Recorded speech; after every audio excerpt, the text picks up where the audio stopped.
So I last posted a little bit over a year ago. It seems like ages ago. I have a baby terrorizing my house, and lovely significant other is doing amazing. Life is good. Except when Helen is around. Helen and father-in-law divorced. Let's all take a moment to get over the shock that this man grew a backbone and ditched ducking Helen.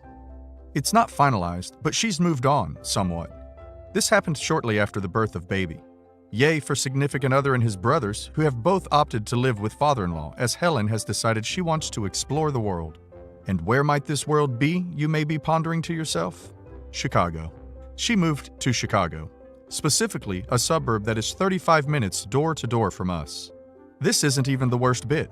We tried to be nice. I cleaned my figurative sandbox for her and even shared my toys, but she can't handle it. So many snipes about our home, baby-proofing. She even made a toaster comment, and even the size of my nipples. Apparently, they are faulty. We ended up cutting contact for 8 months over the holidays.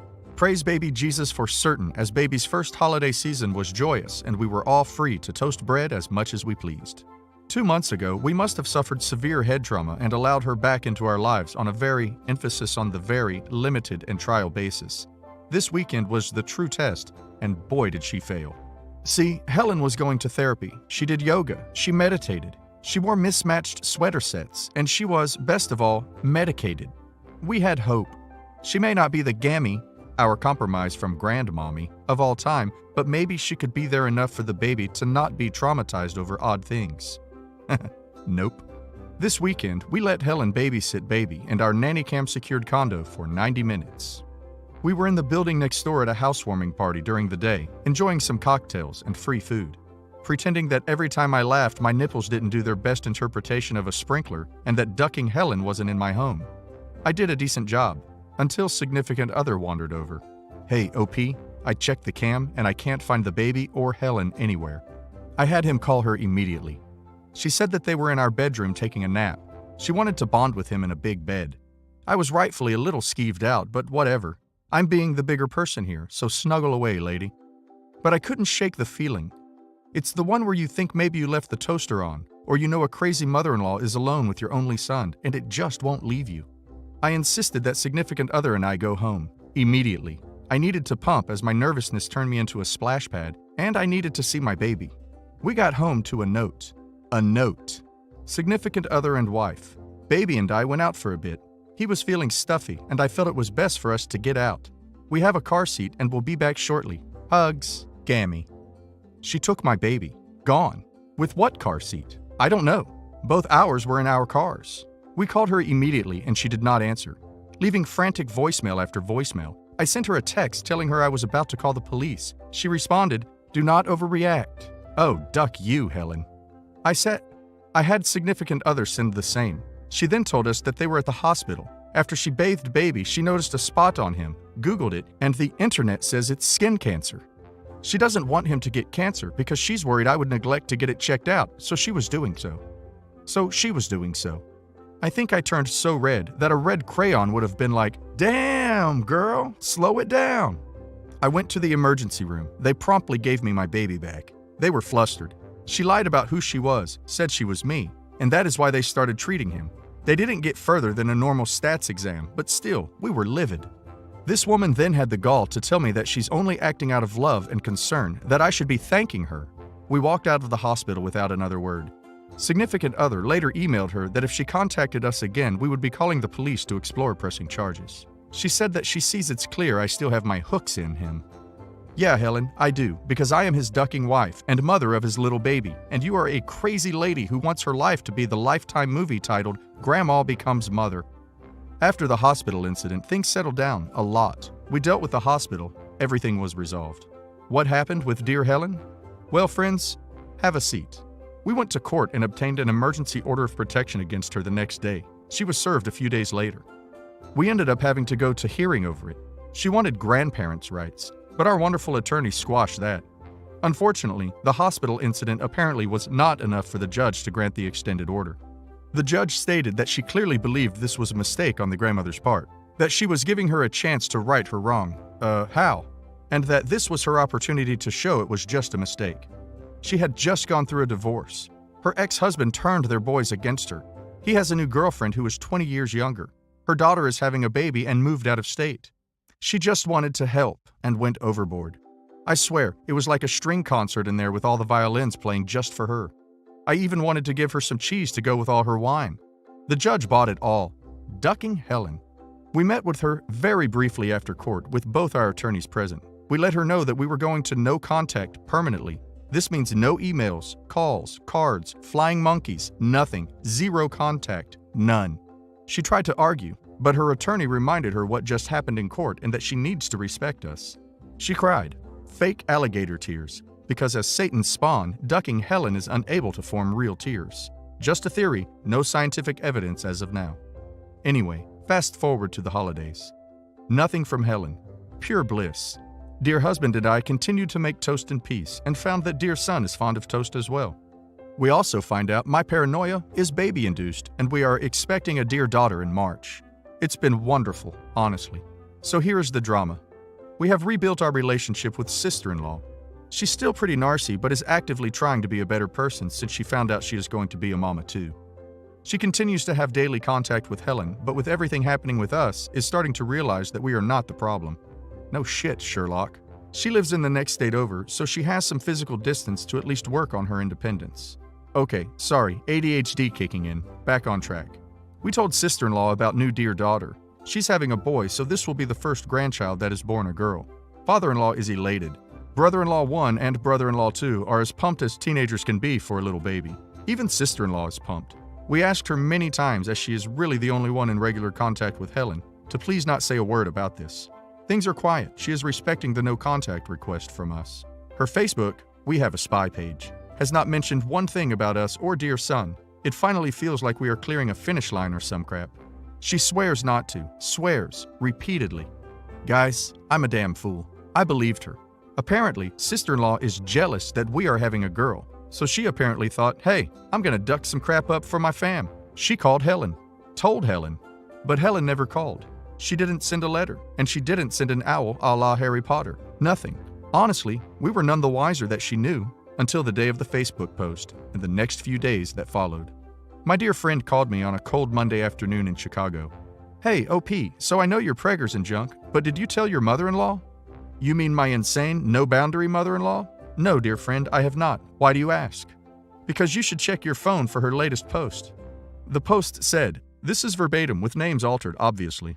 Hello, Facebook friends, family, and internet friends. I have wonderful news to share with all of you.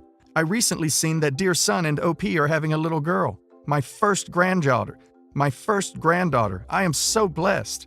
I have lived a full life of boys, with only my darling sweet GC daughter to keep me happy with bows and tutus. But now I get to live this life again. I am so elated. Right now we are not talking, but I am hoping that they will see it in their hearts that they cannot name this beautiful girl Ducking Helen Sucks without having the original Helen in their lives. That's right. She will be named after me as tradition of naming after grandmothers, just like GC. Prayers and thoughts and love as I go on this journey. I'm dead, honestly. It's Thursday, and I still don't know how or even if we should respond to this. We laughed so hard, then became quite frightened, but now believe this is just her way of grabbing attention. We decided that ignoring it is the best course of action, with of course documentation, at this point. So, I have one message for my dear Helen. I repeat, my beautiful baby girl will not know you, will not know your name, and most certainly won't share the name you have, you crazy twat. I'm going to give her the middle name Toaster, so duck you, Helen. Yesterday after I posted, dear husband and I had some alone time to really process everything. We dropped dear son off at my brother's for a playdate and went to dinner. We took some of your advice, thank you, and forwarded the screenshots of both Helen's post and my text message conversation with sister-in-law regarding her ratting us out. In an amazing turn of events, she took full responsibility. She did blame it on the fact that she is nearly 41 weeks pregnant and miserable. She said she just wanted Helen to leave her alone. 5 points to Gryffindor for whoever stated she was deflecting. So she told her we were having a girl. She claims to feel awful and gave me some crocodile tears. I told her we are upset. She opened old wounds, and with her past behavior, we have to take some time apart. I am pregnant too, and can't handle the stress of knowing Helen could barge in. She was so apologetic but understanding. I told her to please let me know how her labor and delivery goes, but other than that, we probably won't speak much at all until after I deliver. She seems to respect this for now. Now, I found a story about Helen that I started writing, a funnier one, before everything kind of went to pot and she made our lives hell. This was when her antics were ridiculous and meme-inspiring, but not too bad. Is it wrong that what I think is meh is probably someone else's version of hell? Helen, what have you done to me? Anywho, this was back when dear husband proposed, which now seems like a lifetime ago, and Helen's reaction to the ring, the proposal, and me in general. I am low-key. Even with my drama-filled life, I would rather be on my couch reading a book than anything else. I eloped for this reason. Attention freaks me out. So when dear husband knew I was the one, who else could put up with the tuna incident, Halloween, and keep coming back for more? He knew I needed the right proposal. Nothing over the top, no grand gestures, no public proposal, nothing. He picked out a beautiful non-diamond morganite ring. The non-diamond is important, and had a custom setting made for me. Guys, it is stunning. Years later, I am still obsessed with it. The proposal. We had moved into our first real apartment together. Dear husband had previously lived with me in my place, but this was our first place together, and we still had this old ratty couch. I complained about how much I hated this couch regularly, but being stubborn and cheap, I continued to get poked by a spring in my ass on a daily basis. One day, I come home, and guys, the most beautiful couch ever is in my living room. I sit on it, I jump, I lay down, I'm in heaven. Then dear husband comes up to me and says, in all seriousness, I got you a couch which is like a dowry, so will you marry me now? Boom, we are engaged. We call my mom, she is so happy, lets us know she will be there when we need her, and would love to help plan the wedding when we get there. Guys, seriously, I love my mom. Then we call Helen. Oh, Helen. Dear husband calls and we both say in unison, we are engaged. Silence. It drags on for a bit too long, and dear husband asks if she is still there. Then comes the crying, full-on sobbing. It gets progressively louder and louder until we have to move the phone away because our ears are offended. Why didn't you tell me, dear husband? Why wasn't I involved? Then she hangs up. Okay. The duck, Helen. Then she calls us via Skype 5 minutes later. Her face is red and blotchy. She continues to blot a tissue near her eyes. She demands, without saying hello, that I put the ring up to the camera. She needs to see it. Now, we don't have spines at this point, so I go right ahead and follow my marching orders like a good little soldier. Why is the diamond dirty? Mom, it's not a diamond. I got OP a morganite stone because she doesn't like diamonds. It's more peachy. That's not a real engagement ring. I would have given you my engagement ring, dear husband. Oh yeah, Helen? Which one? The one from the guy before dear husband's dad? The one from his bio dad? The one from the guy after him? Or the one from Frank? Yes, my friends, she was engaged that many times. She only got married to father-in-law, though. Poor guy. Helen, it's perfect, really. I don't like diamonds, and I love this ring, and I love dear husband. I am so glad to join your family. No, OP. My family is myself, father-in-law, brother-in-law 1, brother-in-law 2, sister-in-law, and dear husband. You are like a shed on a property, not an addition to the main house. You are part of my son's family, not mine.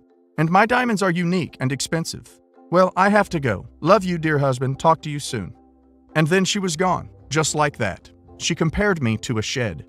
Helen, if I am a shed, then I'm one of those ducking custom sheds from HGTV that cost $100K, and the people spend more time in than their house, because the house is rotten and gaudy. Duck you, Helen. Hello, my favorite internet llamas. I have a story not about Helen. That is right, a non-Helen, just no mother-in-law story. I'm almost giddy, but then remember I witnessed this happen to a dear friend. This woman is no Helen, but she is deserving of the just no mother-in-law title for sure. This past Sunday, I attended a baby shower for a good friend from college. One of those friends that you see at parties, keep up with on social media, text occasionally, but really don't spend a lot of one-on-one time with. Does anyone have a friend like that? She's a wonderful person, and during my baby shower, she was a savior. My shower was very stressful. I was on bed rest. Helen was not there but was trying to sabotage it. Story for another time. And things just kept going wrong. She really stepped up and saved the day. So, with her impending little one and the celebration, I was excited to participate. There is one thing I did not know about my friend, though.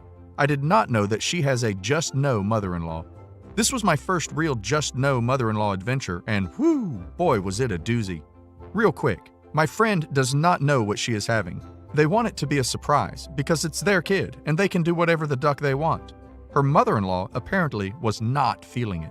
I knew her mother-in-law was hosting the shower, and she had warned me that her mother-in-law is a bit much. That's like saying Liberace was a bit much. But nothing prepared me for this. The invitations had been rainbow-themed.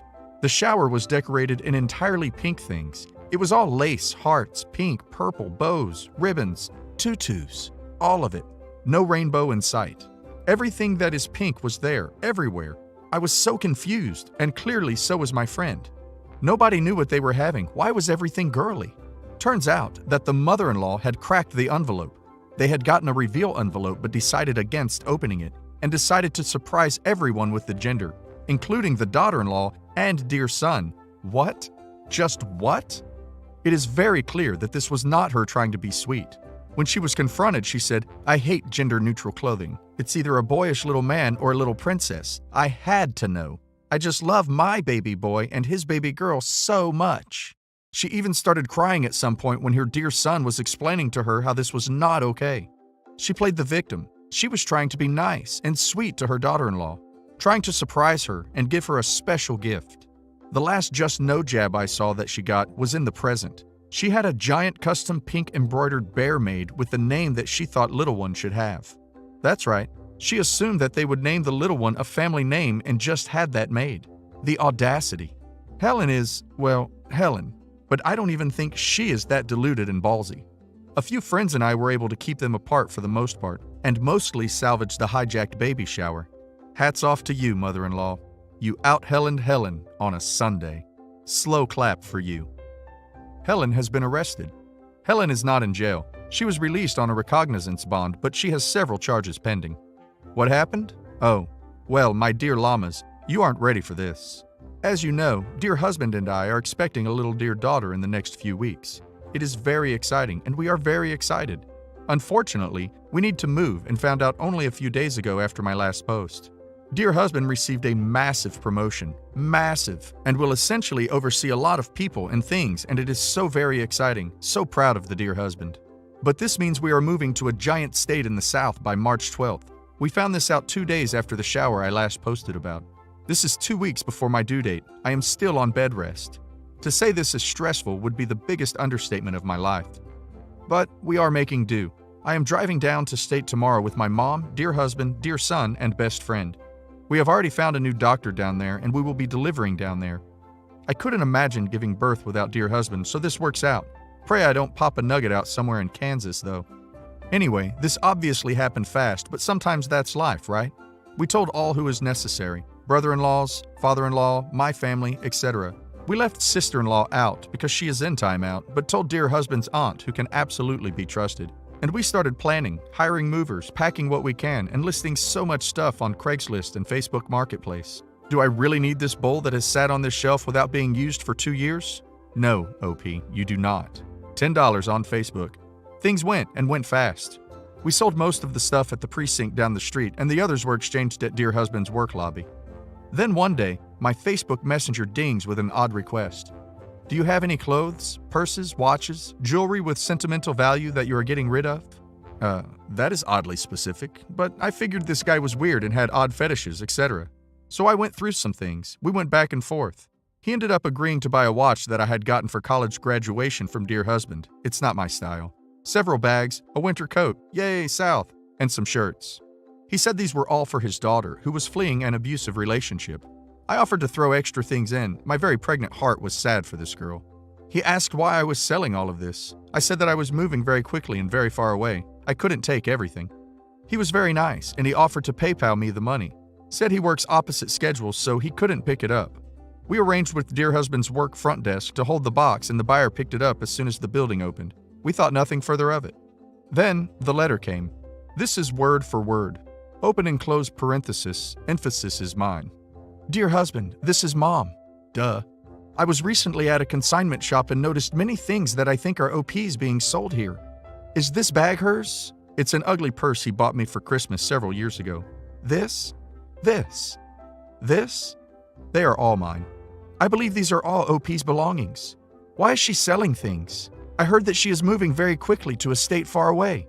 She's very pregnant. Why would she be leaving? Why does she need this money so badly? I am worried that she is trying to disappear with dear son and dear daughter. You need to be as well. I have contacted an attorney. Her contact information is 773 I am stupid, and she is quite attractive. B, are you trying to set him up? Please call her. We can save your children from her. Call me. Love, Mommy. Now, dear husband has an amazing spine. It's a work of art, honestly. So when he gets home, we look over the letter and the pictures. I don't recognize who we sold them to, but I am sure we did. I blame Prego Brain. A few hours later, it hits. This is from that guy. The guy who asked odd questions and was doing this for his daughter. I went back to Facebook and his account was gone. So I screenshot the messages because as modern-day amateur detectives, we figure out that this is probably Helen. Helen, why? Why can't you just go off into the abyss silently? We call our attorney. We call the police. Based on all our previous instances, they say that this is a form of harassment and recommend we get an order of protection. They cannot promise charges based on this, but we'll try.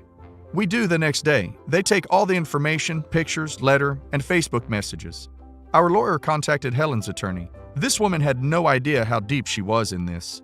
Poor lady was swindled by the poor grandma performance. She stated she would write a statement based on what Helen told her. Ducking Helen, I swear to God, I can't with her. She told the attorney all my dirty laundry, which fine. Then she embellishes everything. This attorney placed a DCFS call the day my attorney called. Helen told her I was going to be fleeing with my children, that I am abusive, manipulative, and an N. So that was fun. Anyway, court comes, we are of course approved for the order of protection. They serve Helen the next day and then she promptly breaks the order of protection, twice. First, she goes to dear husband's job, begs the front desk to see him. They let her up, and she waits in his office.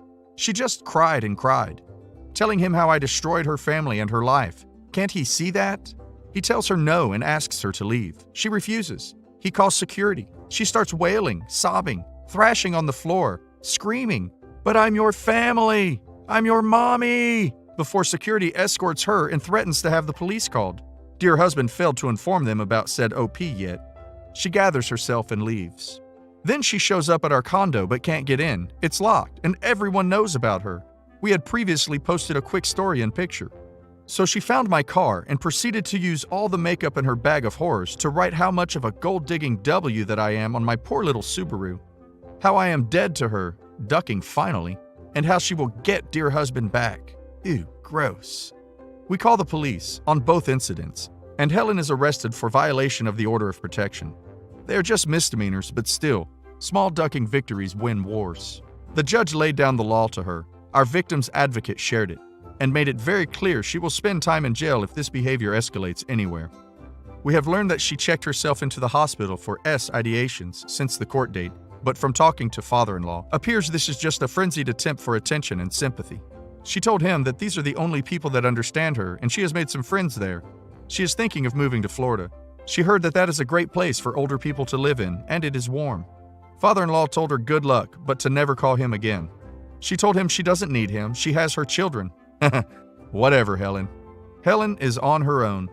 Brother-in-laws are done with her. Father-in-law is done with her. Grapevine says that sister-in-law is terrified of her now and is done. In her attempt for control, Helen has made herself an island that nobody wants to visit, and she can't even move out of state until her court cases are settled. Even then, she will most likely get probation and won't be able to move.